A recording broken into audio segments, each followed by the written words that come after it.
What if the very act of helping others, the thing you take the most pride in, is quietly breaking you apart? Today, we're diving into a truth most people avoid. Sometimes, the greatest act of courage is saying no. For many, being the person who always steps in, who always says yes, feels like the right thing to do. After all, isn't that what it means to be strong, dependable, and compassionate? But here's the paradox. The more you say yes to everything, the more you neglect your own needs, until there's nothing left of you to give. Imagine this. You're a first responder, always on call, rushing into emergencies and putting yourself last. It's noble, but what happens when you collapse from exhaustion? Who will step in for you? This is the reality of saying yes too often.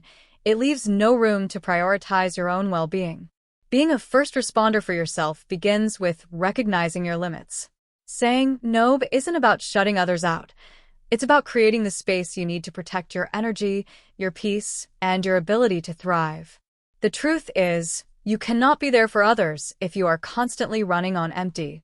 Think about how often you agree to things you don't truly want to do. Maybe it's staying late at work, attending a draining event, or taking on responsibilities that aren't yours. Each yes chips away at your time and energy. Saying no doesn't make you selfish. It makes you self-aware. It's an act of love for yourself and those who depend on you to be at your best. The value of no lies in its ability to set boundaries. Boundaries aren't walls. They're guidelines that help you honor your needs while maintaining healthy relationships.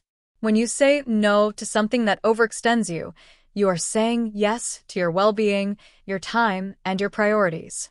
But why is it so hard to say no? For many, it's fear. Fear of disappointing others, fear of being seen as unreliable, fear of losing approval. These fears are real, but they are not truths. The people who truly value you will respect your boundaries. Those who don't, their reactions are not your responsibility. Start by tuning into yourself. How do you feel when you say yes to something? If it comes with resentment, exhaustion, or stress, it's time to reassess. Saying no might feel uncomfortable at first, but it's a muscle you can strengthen. With practice, it becomes empowering, a way to reclaim your time, energy, and peace. Being your own first responder also means checking in with yourself regularly. Just as you would triage an emergency, assess what's most important in your life. Ask yourself, what truly deserves my attention right now? What can wait? What can I let go of entirely? Recognize that every no creates an opportunity. It opens up space for rest, reflection, and growth. It allows you to focus on what aligns with your values and goals. It gives you permission to nurture yourself without guilt. Imagine your life as a cup. Every time you say yes to something, you pour out a little of your energy. If you keep pouring without refilling, the cup runs dry. Saying no is how you refill that cup. It's how you ensure that you have something to give, both to yourself and to others. Being your own first responder also involves breaking free from the myth that your worth is tied to how much you do for others. You are worthy simply because you exist. Your value isn't measured by how often you say yes. It's measured by how authentically you live and love, starting with yourself. Think about the freedom that comes with honoring your limits. Imagine waking up each day feeling at peace, knowing you have the power to choose how you spend your time and energy. This is what happens when you embrace the power of no. Saying no is a declaration that you matter. It's a reminder that your needs, your dreams, and your health are just as important as anyone else's. It's a step toward living with intention and authenticity. So, how can you begin? Start small.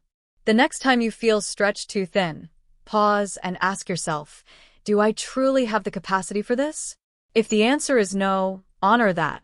Speak your truth with kindness, but without apology. You might be surprised by how liberating it feels. Each no becomes a doorway to greater self-respect and peace. It's a way of showing up for yourself in the same way you've shown up for others. You don't have to justify your boundaries to anyone. You don't owe anyone an explanation for prioritizing your well-being. Saying no is not a rejection. It's an act of self-preservation and empowerment. As you move forward, remember this. You are not just someone who responds to others' needs. You are someone whose own needs are worthy of attention, care, and respect. Be your own first responder.